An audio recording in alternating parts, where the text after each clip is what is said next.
வணக்கம். Welcome to கதை திரட்டு audio books. இந்த வீடியோவில் நம்ம என்ன கதை கேட்க போகிறோம்னா, நிலவு ஒரு பெண்ணாகி கதையின் 5வது பகுதி. நம்ம சேனலை இது வரைக்கும் சப்ஸ்கிரைப் பண்ணாதவங்க சப்ஸ்கிரைப் பண்ணுங்க. பக்கத்தில் இருக்கிற பெல் ஐக்கானை கிளிக் பண்ணி ஆல்ங்கிற ஆப்ஷனை ப்ரெஸ் பண்ணுங்க. ஸோ தட் நான் போடுற கதைகளை உடனுக்குடனே நீங்கள் கேட்கலாம். வாங்க கதைக்குள்ளே போகலாம். அன்று ஞாயிற்றுக்கிழமை.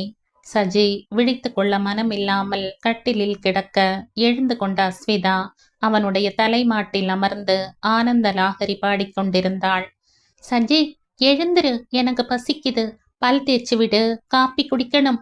அவனை போட்டு உலுக்கி எடுத்து கொண்டிருந்தாள்.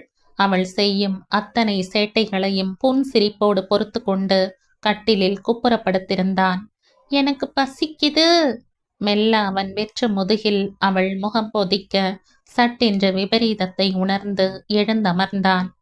அஸ்வி, கீழே வள்ளிமா இருப்பாங்க, அவங்க கிட்ட போய் ப்ரஷ் பண்ணிட்டு டிஃபன் சாப்பிட்டுட்டு எனக்கு காப்பி வாங்கிட்டு வர. எனக்கு ஒரு நாள் நீ வேலை செய்வியாம். மெல்ல அவள் முகவாயை பற்றி கொஞ்சி அவளை அனுப்பிவிட்டு மீண்டும் கட்டிலில் சரிந்து கொண்டான். தன்னை அறியாமல் அவள் தரும் நெருக்கம் மனசுக்குள் சின்ன சின்ன சந்தோஷங்களை அறுவடை செய்தாலும் அந்த நியாயமான ஆசையை கூட நிறைவேற்ற இயலாமல் தவித்து கொண்டிருந்தான். 10 நிமிடம் போயிருக்கும். கீழே இருந்து தடால் என ஏதோ அரைந்து சாத்தும் சத்தமும் அதைத் தொடர்ந்து அஸ்விதாவின் வீரிடலும் கேட்க பதறி போய் கட்டிலில் கிடந்த சட்டையை எடுத்து மாட்டிக்கொண்டு 4 கால் பாய்ச்சலில் கீழே ஓடினான். அங்கே கையில் ரத்தம் சொட்ட கண்ணீரோடு நின்றவள் அவனை பார்த்து வேகமாய் ஓடி வந்து கட்டிக்கொண்டு விசும்ப பதறிப்போனான். என்னாச்சு அஸ்விதா என்றான் அவளின் அன்பு முகத்தை உயர்த்தி. என்ன வெளியே பிடிச்சு தள்ளி என் கைய கதவுல வச்சு நசுக்கிட்டா, எனக்கு வலிக்குது சஜி. அந்த குழந்தையின் வீரிடல் அவன் உயிர் வரை அறுத்தது. மெல்ல திரும்பி பார்த்தான். அவளின் இத்தனை சத்தத்திற்கும் அவர்கள் கதவு திறக்கப்படவில்லை, வேண்டுமென்றேதான் என்று அவனுக்கு நன்றாகவே புரிந்தது. அவளை மேலே அள்ளி கொண்டு வந்து பொங்கிக் கொண்டிருந்த ரத்தத்தை துடைத்து டிஞ்சர் வைத்து கட்டு போட்டு விட்டான். என்ன பண்ண அஸ்வி என்றான். அவள் கண்களை அகல விரித்து அவனையே பார்த்தாள். வள்ளியம்மாவை பார்க்க போனேன்ல, யாரையும் காணோம். அந்த ராதா ரூமுக்குள்ள தப்பு பண்ணிட்டு இருந்தாங்க.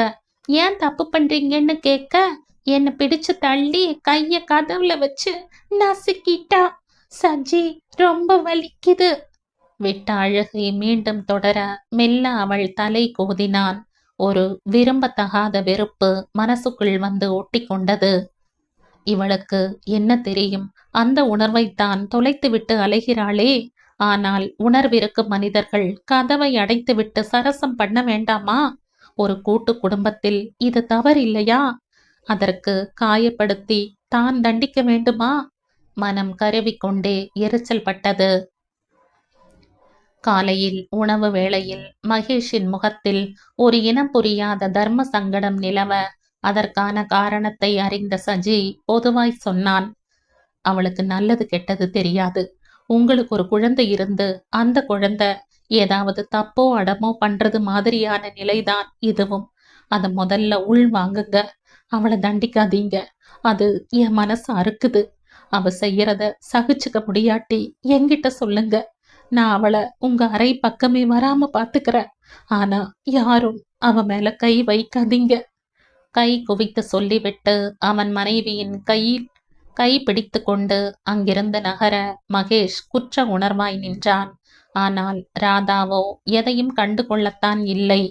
ஆனால் ராதா இத்தோடு அடங்கும் ரகம் இல்லை என்று நிரூபித்து கொண்டேதான் இருந்தாள். பொறுப்புகளை சுமக்க தயாராகும் போது விருப்பு வெறுப்புகளை பற்றி கவலைப்படுவது கூடாதுதான். ஜப்பானுக்கு அனுப்பிய நட்ஸில் பூச்சி இருப்பதாக சொல்லி அங்கே இருந்த ஏஜென்ட் டாக்கிமோட்டா கால் செய்த போது வாங்கென்று வாங்கிவிட்டான்.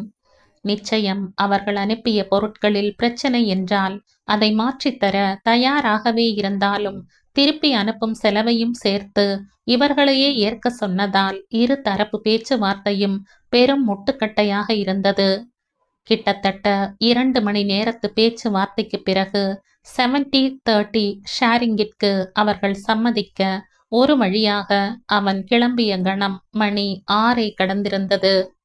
காரை சமீபிக்கும் முன்னே அஸ்விதாவின் நினைவு அவனை ஆட்டி படைத்தது. அவளை பற்றிய நினைவுகள் இப்போதெல்லாம் நடு உச்சியில் நின்று நர்த்தனம் ஆடுகிறது. காரை வழக்கத்தை விட வேகமாக செலுத்தினான். வீட்டின் உள்ளே கால் எடுத்து வைக்கும் போதே மாடிப்படியில் அமர்ந்திருந்த அஸ்விதா ஓவென கத்தியபடி இவனை வந்து கட்டி கொண்டாள். தலைவெறி கோலமாய் காலையில் இருந்து குளித்து உடை மாற்றாமல், என்ன ஆயிற்று கண்ணம்மா உனக்கு? என்னாச்சு அஸ்வி? அவள் முகத்தை நிமிர்த்தி கர்ச்சீப்பால் அழுந்த துடைத்து விட்டான். அப்போதுதான் கவனித்தான், அவளுடைய கன்னம் இரண்டிலும் அடித்த விரல் ரேகைகள் அச்சாய் பதிந்திருந்தது. என்ன அஸ்வி இதெல்லாம்? யார் அடிச்சா உன்ன? என்றான் பதறிப்போய். அந்த ராதா என்ன அடிச்சுட்டா. என் முடிய பிடிச்சு ஆட்டி வெளியே பிடிச்சு தள்ளிட்டா. அப்புறம் அப்புறம் என்ன போ பைத்தியம்னு சொல்லி தலையில் அடிச்சா. கண்களை விரித்து கைகளை குழந்தை போல ஆட்டி அவள் பரிதாபமாய் பேசுவதை பார்க்க கண்ணீர் வரும் போல இருந்தது. அவள் கைகளை பற்றி அழைத்து கொண்டு அண்ணியின் அறைக்கு போனான். சோஃபாவில் அமர்ந்து நகத்திற்கு பாலிஷ் போட்டு கொண்டிருந்த அண்ணி இவனை பார்த்தும் பார்க்காதது போல அமர்ந்திருந்தாள். அண்ணி, என்ன நீ வந்ததும் வராததுமா அந்த பைத்தியம் பிலாக்கணம் பாடிட்டாளா? எனக்கு ஒரு விஷயம் மட்டும் புரியல சஜி. பைத்தியமாவே இருந்தாலும் புருஷனை கைக்குள்ள போடுறதுல எப்படி எக்ஸ்பர்ட்டா இருக்கா இவெல்லாம்? திரும்ப திரும்ப அந்த வார்த்தையை சொல்லி சொல்லி ஏன் சந்தோஷப்படுறீங்க அண்ணி? நீங்க என்ன அவ்வளவு பெரிய சாடிஸ்டா அண்ணி? அவ எவ்வளவு பெரிய புத்திசாலின்னு உங்களுக்கு வேணா தெரியாம இருக்கலாம், எனக்கு தெரியும். இப்போ அதில்ல பேச்சு. அவளை ஏன் அண்ணி அடிச்சீங்க? அவன் கேட்க ஒரு கோப பார்வையை பதித்து விட்டு எழுந்து கபோர்டை திறந்து மேலாக்கில் இருந்த ஒரு புடவையை எடுத்து வந்து அவனிடம் காட்டினாள். அழகான பிங்க் வண்ண விலை உயர்ந்த டிசைனர் புடவை. அதன் நடுவில் கத்தரியால் துண்டு துண்டாக வெட்டப்பட்டிருந்தது. பாத்தியா சுஜி, உன் பொண்டாட்டி பண்ண வேலைய? இது மலேசியாவிலிருந்து எங்க அக்கா வாங்கிட்டு வந்தது. 40,000 விலை. நான் குளிக்க பாத்ரூம்ல இருந்தேன். அதுக்குள்ள இந்த லூசு உள்ள வந்து இந்த காரியத்தை பண்ணிட்டு போயிருக்கு. இப்ப நான் கத்துறது நியாயமா இல்லையா? தப்புதான் அண்ணி. ஆனா அவளுக்கு அது தப்புன்னு தெரிஞ்சா செய்வாளா? நீங்க என்கிட்ட சொல்லி இருந்தா இதை விட காஸ்ட்லியான சாரிய நீங்க விரும்பின இடத்துல இருந்து வரவழைச்சு தந்திருப்ப. அதுக்காக அவளை அடிக்கலாமா? ஒரு குழந்தை மாதிரி எண்ணி அவளை தண்டிச்சா அது அவளை விடவும் நமக்குத்தான் வலிக்கும். ஆனா உங்களுக்கு வலிக்காம போனதுதான் ஆச்சரியம் என்றவன் அவள் பதிலுக்கு காத்திராமல் அஸ்விதாவின் கைகளை பற்றி கொண்டு அறையை விட்டு வெளியே வந்தான். வள்ளியம்மா, வள்ளியம்மா சத்தம் கேட்டு சமையல் கட்டிலிருந்து வள்ளியம்மா ஓடி வந்தார். என்ன வள்ளியம்மா இது? காலையிலிருந்து இவ இப்படியே இருக்கா? சாப்பிட்டாளா? ஏன் எல்லாரும் இவ்வளவு அலட்சியமா இருக்கீங்க? அம்மா ஊருக்கு போயிட்டாங்க. அதுக்காக நீங்களும் இப்படியே இருந்தா எப்படி? நீங்க முடியாதுன்னு சொல்லி இருந்தா நான் வீட்டுல இருந்து அவளை பார்த்துட்டு இருந்திருப்பேன்ல. அவனுடைய வார்த்தைகளில் இருந்த வலி வள்ளியம்மாவை நிறையவே பாதித்தது. தலை தாழ்ந்து நின்றார். இல்ல தம்பி, நான் ஏதோ கவனிக்காம மறந்துட்டேன் என்றார் வருத்தமாக. அஸ்விதாவின் கைகளை பற்றி கொண்டு அறைக்கு வந்தான். அவன் சோஃபாவில் அயர்ந்து சரிய அவள் தோளில் சரிந்து ஆனந்த இம்சை செய்தாள். இனி எத்தனை நாள்தான் இந்த விரதத்தை நீடிக்க? எனக்கு உன் மேல கோபம் என்றாள் அவள் சட்டை காலரை திருகிக் கொண்டு. ஏனாம் அஸ்விக்கு என் மேல என்ன கோபம்? நீ ஏன் அந்த ராதாவை அடிக்கல என்றான் அவன் கன்னம் திருப்பி. அது தப்பு. அது சரி, நீ ஏன் அஸ்வி அவங்க கிட்ட போய் வம்பு பண்ற? நீ செய்ததும் தப்பு தானே என்றபடி அவளை மடியில் மலர்த்தி கொண்டான். அவ என்கிட்ட பேச மாட்டேங்கிறா, அதனால பிடிக்கல. அப்புறம் எனக்கு அந்த புடவை வேணும், அதான் கொஞ்சமா எடுத்துட்டு வந்த. கைகளை சின்னதாய் மடக்கி காட்டி அவள் சிரிக்க அவள் கண்களையே உற்று பார்த்தான். சாரி கட்டணுமா அஸ்வி என்றான் அவளுடைய கன்னம் வருடி. நிலைமையை மீறி அவனுடைய இளமை ஏங்கியது. அவள் வேகமாய் தலையசைத்தாள். நீ போய் குளி, நான் வள்ளியம்மாவை வர சொல்றேன். அவங்க உனக்கு சாரி கட்டி விடுவாங்க. நாம முகிலை பார்க்க போகலாம் என்றவன் வெளியில் வர முற்பட அஸ்விதா அவன் கைகளை வேகமாய் பற்றி இழுத்தாள். நிறைய தடுமாற வைக்கிறாள் ராட்சசி. இதற்கெல்லாம் வட்டியும் முதலுமாய் வைத்தும் செய்வாள் என்று அவன் உணர்ந்தே இருந்தான். போ போ வள்ளிம்மா, வேணாம், நீ கட்டிவிடு. அஸ்விதா, என்ன தவிக்க வைக்காதே. ஏன்? அவள் முகத்தை கைகளால் ஏந்தி கொண்டு கொஞ்ச. நீ போ. அவள் தலையசைத்து அடம் பிடித்தாள். நான் கட்டிவிடுற அஸ்வி, ஆனா அதுக்கும் ஒரு நாள் வரும். அவ்வளவு சீக்கிரமா எல்லாம் என்ன நீ அங்கீகரிக்க மாட்டேன்னு எனக்கு தெரியும். நீ இப்போ ரெடியானாத்தான் முகிலன் வீடு, இல்லாட்டி எதுவும் இல்ல. கொஞ்சம் கண்டிப்பாய் சொல்லி அவளை பாத்ரூமிற்குள் அனுப்பிவிட்டு கீழே வந்து வள்ளியம்மாளிடம் விஷயத்தை சொல்லி மேலே அனுப்பி வைத்தான். அரை மணி நேர கரைசலில் வள்ளியம்மா அஸ்விதாவை அழைத்து கொண்டு கீழே வந்தார். நிமிர்ந்து பார்த்த சஜித் தடுமாறித்தான் போனான். கரும் பச்சை நிற காட்டன் புடவை, அதற்கு மேட்சாய் சில்க் த்ரெட் ஜிமிக்கி, அதற்கேற்ற கழுத்து மணி, இறுக பின்னிய அடர்ந்த தலைமுடி, ஊசலாடிய ஜாதி மல்லி, முன் நெற்றியில் படர்ந்து கொஞ்சிய கற்றை முடி. இப்போது அவளை பார்த்தால் யாரால் சொல்ல முடியும் அவளுக்கு புத்தி சுவாதீனம் இல்லை என்று? இமைக்க மறந்து வெகு நேரம் அப்படியே நின்றான். என்ன தம்பி அப்படி பாக்குறீங்க? கோயில் அலங்காரம் பண்ணி வச்ச அம்மன் சிலையாட்டம் இருக்கா. கண்ணை கீழே போடுங்க, புள்ள மேலேயே போடாதீங்க, கண்ணு பற்றும். வள்ளியம்மாள் சொல்ல வெட்கமாய் கண்களை தாழ்த்தி கொண்டான். நீண்ட இடைவெளிக்கு பிறகு வீட்டிற்கு வந்திருந்த அஸ்விதாவையும் சஜித்தையும் பார்த்து அவர்கள் மகிழ்ச்சியில் திளைத்து போனார்கள். டேய் மச்சான், எப்படிடா அஸ்வி உங்கிட்ட மட்டும் இப்படி அடங்கி போறா? என்னால நம்பத்தான் முடியல என்று சிலாகித்த முகிலனை சுட்டு விடுவது போல பார்த்தான். டேய், புலி தூங்கும்போது பார்த்துட்டு அதுக்கு கடிக்க வராதுன்னு முடிவு பண்ணிடாத. உன் தங்கச்சி ஃபார்முக்கு வரட்டும், அன்னைக்கு இருக்கு இந்த சஜித்தோட நிலைமை சொல்லிவிட்டு இருவருமே கண்ணில் நீர் வர சிரித்தார்கள். அன்று மாலை இனிமையாக கழிந்தது. 4 பேரும் சேர்ந்து ஊரை சுற்றி ஓய்ந்து ஐஸ்கிரீம் சாப்பிட்டு மனம் விரும்பியதெல்லாம் பேசி களைத்திருந்தார்கள். அந்த களைப்பில் அஸ்விதா சஞ்சனாவின் மடியில் கவிழ்ந்து உறங்கியிருந்தாள். சஜி காரை செலுத்தியபடி வந்தான். முகில், உனக்கு ஒரு விஷயம் சொல்ல மறந்துட்டேன். தீபு இப்போ என்னோட பர்சனல் செக்ரட்டரியா நம்மோட ஆபீஸ்க்கு வந்திருக்கா என்றான் குரலில் மாற்றமில்லாமல். ஆனால் அந்த செய்தி கேட்டதும் கணவன் மனைவி இருவரின் முகங்களும் மாறி போனது. ஒருவரை ஒருவர் பார்வையால் வருடி கொண்டார்கள். என்னடா சத்தத்தையே காணோம் என்றான் அருகில் இருந்த நண்பனை நோக்கியபடியே. கொஞ்சம் பயமா இருக்குடா என்ற முகிலன் தவிப்பாய் சொல்ல சடக்கென வண்டியை பிரேக் அடித்து நிறுத்தியிருந்தான். கோபமாய் திரும்பி பார்த்தான். சஞ்சு, முதல்ல உன் புருஷனை கூட்டிட்டு வண்டியை விட்டு இறங்கு. அட பாவி, என்னடா ஆச்சு உனக்கு? பின்ன என்னை என்ன பொறுக்கின்னு நினைச்சியா?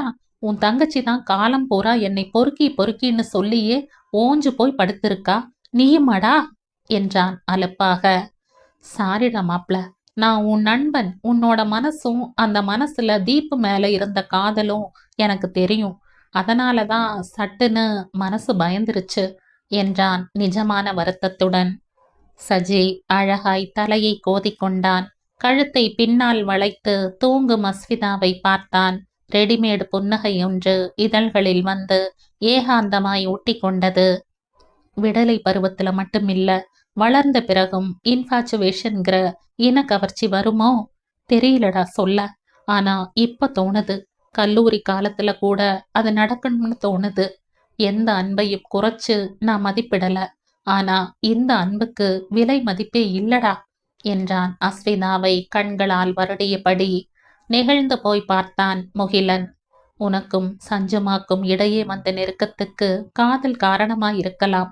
ஆனா எனக்கு அஸ்வி கிட்ட ஏற்பட்ட அன்பிற்கு காரணம் கணவன் மனைவிங்கிற பந்தத்தை தவிர வேறென்னடா? இதுக்கு மிஞ்சின காதலும் இல்லை, உறவும் இல்லை. எனக்குள்ள எந்த நெருடலும் இல்லடா. அப்படி நெருடல் வரும்னு தோணி இருந்தா கண்டிப்பா இவளை கல்யாணம் பண்ணி இருக்கவே மாட்டேன். தீபு உடனான என்னுடைய சொல்லப்படாத காதல் சொல்லப்படாமலே முடிஞ்சு போச்சு. இனி உன் தங்கச்சி தெளிஞ்சு வரணும். வந்து என்ன காதலிப்பாளா இல்ல கட்டையில அடிப்பாளான்னு அவளுக்கு மட்டுமே வெளிச்சம். அது சரி முகிலா, நீ என்னடா நினைக்கிற? இவ ஏத்துக்குவாளா என்ன? முகத்தை இப்படி அப்படி திருப்பி பார்த்து கொண்டு கேட்க முகிலன் முட்டி மோதிய சிரிப்பை அடக்கி கொண்டு சொன்னான். அது சந்தேகம்தான் நண்பா என்றவனை முறைத்தபடி வண்டியை மீண்டும் ஸ்டார்ட் செய்தான். இப்போதெல்லாம் அம்மா அடிக்கடி கோயில் குளம் என்று கிளம்பி விடுகிறார். நாட்கள் நகர நகர சுசீலாவிற்கு மகன் குடும்ப வாழ்க்கை மீது கவலை வந்து சேர்ந்து விட்டது. தெரிந்த தெரியாத தெய்வத்திடமெல்லாம் முறையிட கிளம்பி விடுகிறார். வள்ளியம்மாவோ எப்போதும் சமையல் கட்டே கதி என்று கிடப்பார். அதனால் அஸ்விதா வீட்டில் என்ன செய்கிறாள் என்று யாரிடம் கேட்பது? அவளுக்கு ஏதாவது தேவை என்றால் அவள் யாரிடம் கேட்பாள்? அதனாலேயே அஸ்விதா தன்னிடம் பேச என்று ஒரு கீபேட் மொபைலை வாங்கி தந்தான். அதன் ஸ்பீட் டயலில் எல்லாம் தன்னுடைய எண்ணை பதிந்து வைத்தான். எந்த எண்ணை அழுத்தினாலும் அது சஜித்துடைய நம்பரை அழைக்கும். போன் வந்த பிறகு அஸ்விதா செய்த ஆர்ப்பாட்டம் கொஞ்ச நஞ்சமில்லை. சதா வேளையும் அவனை அழைத்து அழைத்து குதூகலித்து கொண்டிருந்தாள். அவள் அருகில் இல்லாமலே அவளை அவனுடன் பிணைத்து வைத்திருந்தது அந்த அலைபேசி. அலுவலகத்தில் நுழையும் போதே அவளிடமிருந்து அழைப்பு வரும். எப்ப சஜி வருவ? சொக்கி போவான் அந்த அழைப்பில். இப்ப தானடா கிளம்பி வந்த, ஈவினிங் சீக்கிரம் வர. இல்ல இல்ல, நீ அப்பவே வந்துட்ட, ஈவினிங் ஆயிடுச்சு சஜி, திரும்பி வா. அவள் மழலையாய் கொஞ்சினாலும் அவள் மனைவி என்ற நினைப்பு இவனை இங்கே அலைப்புற வைக்கும். வர அஸ்வி, நீ சாப்பிட்டுட்டு தூங்கு, நான் உனக்கு ஸ்வீட் வாங்கிட்டு வரேன். நித்தமும் ஏதாவது அழைப்பு, மனசின் அலைக்கழிப்பு. போர்டு மீட்டிங்கிற்காக டிக்டேஷனை தீப்புவிற்கு தந்து கொண்டிருந்தான். அலைபேசிதான் சிணுங்கியது. அஸ்விதா தான் இணைப்பை உயிர்ப்பித்தான். சொல்லுடா. இப்ப என்னால வர முடியாது, நீ சாப்பிடுமா. சொன்னா கேளு அஸ்வி. ஓகே, இப்ப நான் வரேன், சரியா? நீ அழாத. இணைப்பை துண்டித்து விட்டு எழுந்து கொள்ள தீப்பு எள்ளலாய் பார்த்தாள். இன்னும் நீங்க சொல்ல வேண்டிய விஷயம் நிறைய இருக்கு, அதுக்குள்ள கிளம்பிட்டா லிங்க் கட்டாயிடும் என்றாள் வெறுப்பாக. நான் மெயில் அனுப்பி வைக்கிறேன் தீப்பு, மிச்ச விஷயத்தை, எனக்கு ஒரு முக்கியமான வேலை இருக்கு. என்ன வேலை? பொண்டாட்டிக்கு சோறு ஊட்டி விடுறதா என்றாள் நக்கலாக. மேபி அதுல தப்பு இருக்கிறதா எனக்கு தெரியல என்றான் எரிச்சலாக. எதுக்குமே இப்போ நேரம் காலமே இல்லாம போயிட்டு இருக்கு என்றாள். அவனுக்கு சுருக்கென்று தைத்தது. இத பாரு தீப்பு, நிச்சயமா நீ என்னுடைய ஃப்ரெண்டு தான். அதனால எந்த இடத்துலையும் உன்னை நான் ஸ்டாஃபா பார்த்ததில்ல.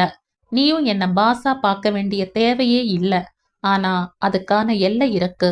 எனக்கும் அஸ்விக்கும் இடையேயான அன்பை யார் விமர்சனம் பண்ணவும் நான் அனுமதிக்கிறதில்ல. அது எங்க அப்பா அம்மாவா இருந்தாலும் கூட. So please don't cross your limit. சம்மட்டியால் விளாசியது போல் வார்த்தைகளை வீசிவிட்டு சென்றான். தீப்பு அவமானத்தில் சிலையாகி நின்றாள். இது இன்னொரு நாள். அலுவலகம் முடிந்து வீடு திரும்பியவன் வீட்டில் கலகலப்பாய் இருந்த உறவினர்களை பார்த்து சந்தோஷப்பட்டான். சஞ்சு, முகிலன், அவனுடைய அம்மா மாலத்தி என்று நிறைய பேர் குழுமி இருந்தார்கள்.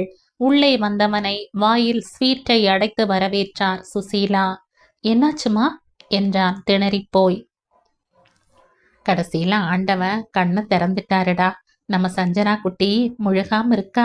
என்னோட 2 பையன்களும் என்னை ஏமாத்திட்டாலும் என் பொண்ணு என்னை பாட்டியாக்கிட்டா. நான் இன்னைக்கு எவ்வளவு சந்தோஷமா இருக்கேன் தெரியுமா? அம்மா சஞ்சனாவின் கன்னத்தை வழித்து திருஷ்டி கழித்தாள். முகிலனை அர்த்த புஷ்டியுடன் பார்த்து சஜித் கண்ணடிக்க அவன் ஹை ஃபை செய்ய கை உயர்த்தினான். சந்தோஷம் எந்த பக்கம் இருந்து வந்தால் என்ன, அதை அனுபவித்து கடக்கின்ற நிமிஷமே வாழ்க்கையின் உன்னதமான மணித்துளிகள். சஞ்சனாவை செக்கப்பிற்காக அழைத்து வந்திருந்தார்கள். அதே மருத்துவமனையில்தான் டாக்டர் கிரிதர் பிரசாத்தும் இருப்பதால் அங்கேயே அஸ்விதாவின் செக்கப்பையும் முடித்து கொண்டு கிளம்பும் நோக்கத்தில் எல்லோரும் ஒன்றாகவே வந்திருந்தார்கள். அஸ்விதாவை முழுக்க பரிசோதித்த பிறகு டாக்டர் கிரிதர் பிரசாத் நிறையவே நம்பிக்கை தெரிவித்தார். மிஸ்டர் சஜித், அஸ்விதா கிட்ட நல்ல முன்னேற்றம் இருக்கு. பட் இந்த முன்னேற்றம் அவங்க பிசிக்கல்ல தான் இருக்கு. ஆனா மென்டலி அவங்க ஒரு ஆரோக்கியமான குழந்தை, அவ்வளவுதான். பர்சனலி நான் ஒரு தகப்பன் ஸ்தானத்துல இருந்து உங்களுக்கு ஒரு அட்வைஸ் தர்றேன். நீங்க அவங்க கூட உங்களுடைய மேரேஜ் லைஃப்பை ஸ்டார்ட் பண்ணுங்க. மென்டலி அது அவங்களுக்குள்ள நல்ல மாற்றத்தை உண்டு பண்ணும். இறைவன் இந்த உலகத்தோட பிறப்பு ரகசியத்தையே ஆண் பெண் உறவுக்குள்ளதான் ஒளிச்சு வச்சிருக்கான். அப்படி இருக்கும்போது ஒரு மனப்பிறழ்ச்சி சரியாகாதான் என்ன? இதுவும் ஒரு வகையான ட்ரீட்மெண்ட்ல சேர்த்துதான். நிச்சயம் நல்ல மாற்றம் சீக்கிரம் கிடைச்சிடும். அவர் வாழ்த்து சொல்லி கை குலுக்கி அனுப்பி வைத்தார். அங்கே இருந்து கிளம்பி வந்தார்கள். டாக்டர் சொன்ன விஷயம்தான் எல்லோருடைய மனதிலும் ஓடிக்கொண்டிருந்தது. வெகு நாட்களாய் சஜித்திடம் இது பற்றி பேச வேண்டும் என்று எல்லோரும் நினைத்திருந்தாலும் பூனைக்கு மணி கட்டுவது யார் என்றுதான் எல்லோரும் மௌனம் சாதித்தார்கள். அதற்கான வாய்ப்பை டாக்டர் ஏற்படுத்தி தந்துவிட்டார் என்றுதான் அவர்களுக்கு தோன்றியது. வரும் வழியில் முருகன் கோயிலில் இறங்கி சஞ்சனாவின் பேரில் அர்ச்சனையை முடித்துவிட்டு தள்ளி இருந்த பிரகாரத்தில் அமர்ந்து கொண்டார்கள். கிருத்திகை நாள் என்பதால் கோயிலில் கூட்டம் நிரம்பி வழிந்தது. கூட்டத்தை வேடிக்கை பார்க்க தொடங்கி இருந்தாள் அஸ்விதா. சஜி, டாக்டர் சொன்னதை கேட்டதான? ஏண்டா இத்தனை பிடிவாதமா இருக்க?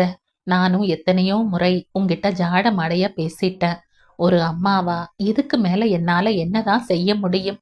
சுசீலா ஆரம்பிக்க சஜி கண்டிப்பாய் அம்மாவை பார்த்தான். முகிலனுக்கு இந்த விஷயத்தில் சஜித் மீது வருத்தம் இருந்தது என்றாலும் அவனால் தீப்புவை மறக்க முடியாமல்தான் அஸ்விதாவை ஏற்றுக்கொள்ள தவிர்க்கிறான் என்று அவனுக்கு தோன்றியது. அம்மா, இது கோவில். நீ உட்கார்ந்து சாமியை நினைக்கணுமே தவிர நம்ம சொந்த விஷயங்களை பேசக்கூடாது. கிளம்பலாமா? அதற்கு மேல் அவனை வற்புறுத்த அவர்களுக்கு மனம் இல்லை. அவர்களை அழைத்து கொண்டு வீட்டில் விட்டுவிட்டு திரும்ப கிளம்ப வேண்டும். காரில் வரும்போதும் அமைதியாகவே தான் வந்தார்கள். வீட்டிற்கு வந்ததும் அஸ்விதா அம்மாவை பார்த்ததும் ஓடோடி சென்று கட்டிக்கொள்ள அந்த காட்சியை பார்த்தபடி பால்கனியில் வந்து தெருவை வேடிக்கை பார்க்க ஆரம்பித்தான் சஜி. சஜி, முகிலன் தான். சொல்லு, உனக்கு நிஜமாவே அஸ்விதாவை பிடிச்சிருக்கா இல்ல ஒரு கடமைக்காக அவளை கல்யாணம் பண்ணிக்கிட்டியா என்றான் வலியான குரலில். சந்தேகமாய் கேட்ட நண்பனை அயர்ச்சியாய் பார்த்தான். இவ்வளவு நாள் கழிச்சு அந்த சந்தேகம் எங்கிருந்து வந்தது? இனி என்னதான் செய்து என்னை நிரூபிக்க என்றான் கொஞ்சம் அழுத்தமாக. இல்ல, அத்தை டாக்டர்னு மாறி மாறி எல்லாரும் சொல்லியும் நீ ஏன் அதை பத்தி யோசிக்க மாட்டேங்கிற? இன்னும் உன் மனசுல என்றவன் மேற்கொண்டு அதை பற்றி பேச விரும்பாமல் அமைதியாக இருந்தான். அதுக்கான காரணம் நிஜமாவே உனக்கு புரியலையா முகிலா? புரியலடா. அவ குழந்தை மாதிரிடா. அம்மா எதிர்பார்க்கிற மாதிரி அவளுக்கு ஒரு குழந்தை வந்துட்டா அவளால் அதை தாங்க முடியுமா? இல்ல வளர்த்து எடுக்கத்தான் முடியுமா? இதெல்லாம் நீங்க யாரும் யோசிக்க மாட்டீங்களா? ரெண்டாவது, நான் அவளை தொட்டு அதன் மூலம் இப்படி யாரும் தன்கிட்ட நடந்துக்கிறது தப்பில்லைன்னு அவளுக்கு தோண ஆரம்பிச்சிட்டா அது எவ்வளவு பெரிய விபரீதம் யோசிச்சு பாரு. சின்ன குழந்தைகளை கூட விட்டு வைக்காத உலகம் இது. அப்படி இருக்க அந்த மாதிரி உணர்ச்சிகளுக்கு நான் எப்படி அவளை பழக்கப்படுத்த முடியும்? சஜி, எல்லாத்துக்கும் மேல ஒரு சூழ்நிலையில அவளோட சம்மதம் இல்லாம வேணா நான் அவளை கல்யாணம் பண்ணி இருக்கலாம். ஆனா ஒரு பொண்ணோட சம்மதம் இல்லாம அது கட்டின மனைவியாவே இருந்தாலும் அவளை தொட நான் மிருகம் இல்லடா. அவன் மேற்கொண்டு பேசுவதற்குள் தாவி அணைத்திருந்தான் முகிலன். அங்கே ஒரு பேரன்பின் தழுவல் நிகழ்ந்து கொண்டிருந்தது. முகிலனால் உணர்ச்சியை கட்டுப்படுத்தவே இயலவில்லைதான். நண்பனை தெரியும்.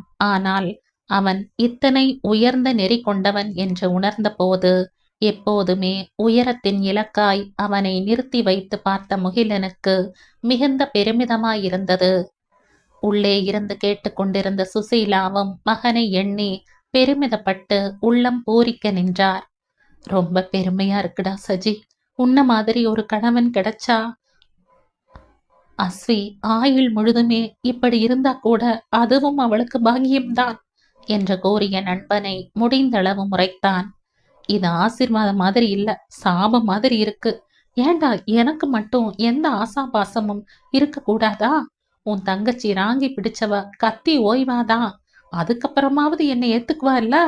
நான் மட்டும் இப்படியே இருக்கணுமாடா பொறாம பிடிச்சவன? நண்பனை முறைத்து கொண்டு அந்த இடத்தை கலகலப்பாக்கினான்.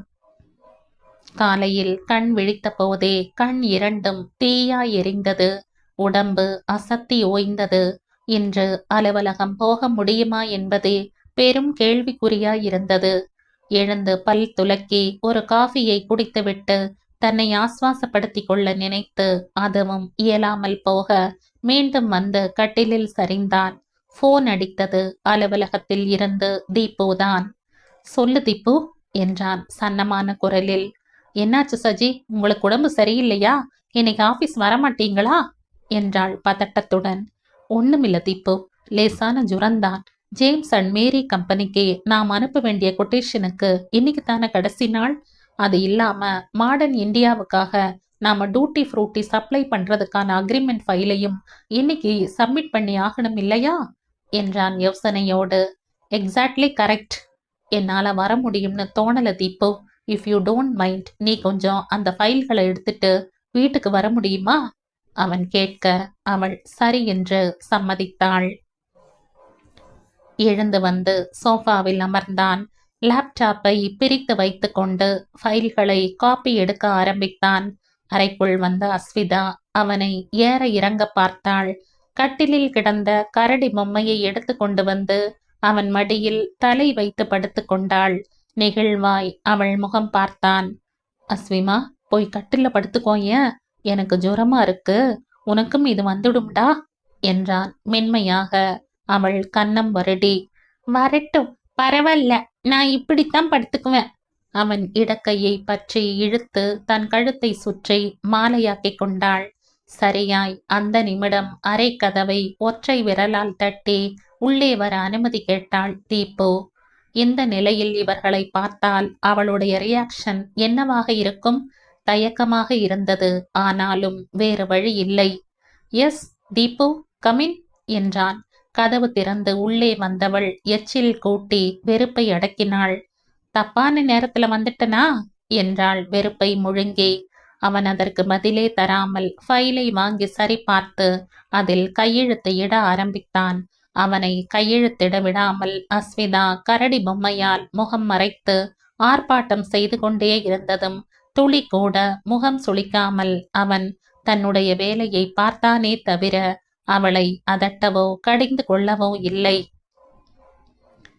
அஸ்விதா, எழுந்து இப்படித்தான் வாய, ஏன் இப்படி வம்பு பண்ற?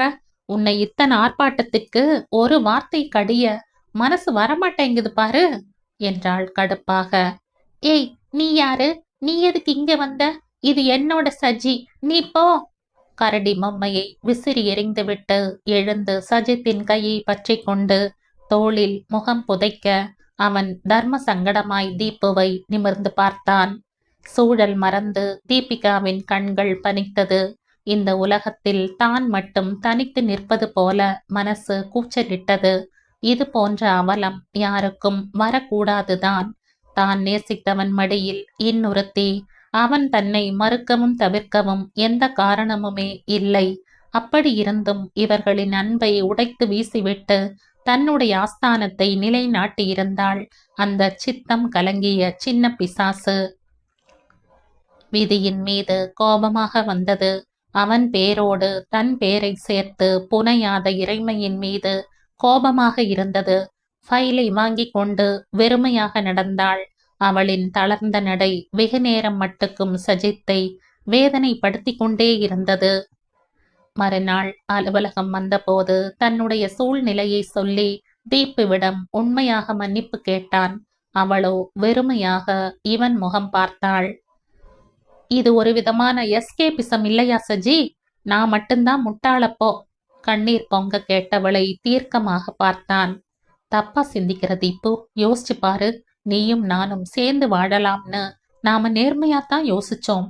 அதை தவிர ஒரு காதலர்களுக்கான எந்த ஆக்டிவிட்டிலையும் நாம இருந்ததில்ல. இன்னும் சொல்ல போனா நாம காதலை வாய் விட்டு கூட சொல்லிக்கிட்டதில்ல. ஆனா அதுக்கான உத்தரவு இறைவன் புறத்துல இருந்து நமக்கு கிடைக்கல. வருத்தம்தான். அதுக்காக தனித்தனியா நாம நல்ல வாழ்க்கை அமைச்சிட்டு வாழவே கூடாதுன்னு யோசிச்சாதான் அது முட்டாள்தனம். பருவங்களை கடந்து வர மாதிரி விருப்பங்களையும் சில நேரம் கடந்து வந்துதான் ஆகணும். இதைவிட சிறப்பான வாழ்க்கை நமக்கு காத்திருக்கணும்னு நினைச்சு கிடைச்ச வாழ்க்கையில சந்தோஷத்தை அடையாளம் கண்டுபிடிக்கணும். நான் உன் நண்பனா நேர்மையான வழிகாட்டுதலோட தான் உனக்கு சொல்றேன். நீ இத்தனை வருத்தப்படுற அளவுக்கு இந்த சஜி ஒன்றும் பெரிய ஆள் இல்ல. இயல்பு சராசரிதான் நானும்.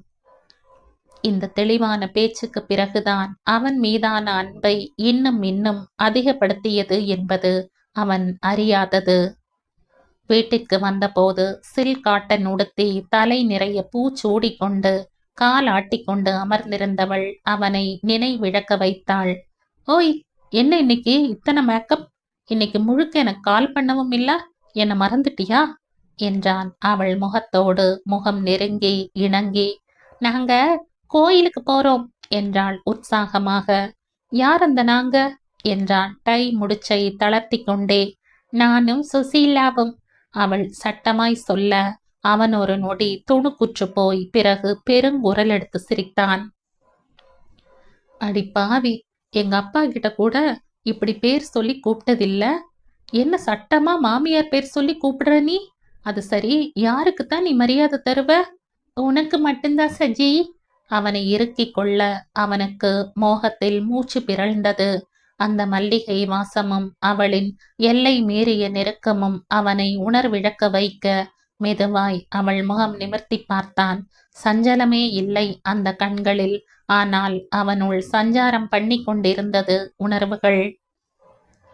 ஆப்பிளை விட அழகாயிருந்த அவள் கன்னத்தில் மெல்ல தன்னுடைய முதல் முத்தத்தை அவன் மென்மையாய் பதிக்க பளீரென ஒரு அறை விழ நிலை தடுமாறி கன்னத்தை தேய்த்து கொண்டு அவளை பார்த்தான்.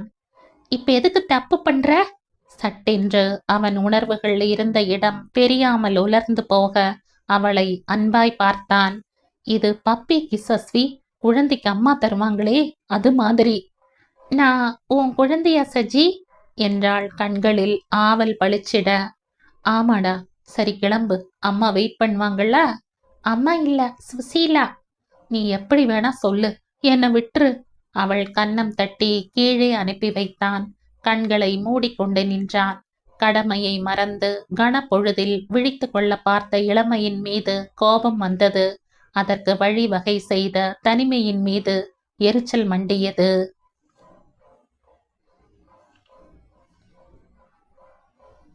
இந்த கதையின் தொடர்ச்சியை அடுத்த பதிவில் கேட்கலாம். நன்றி.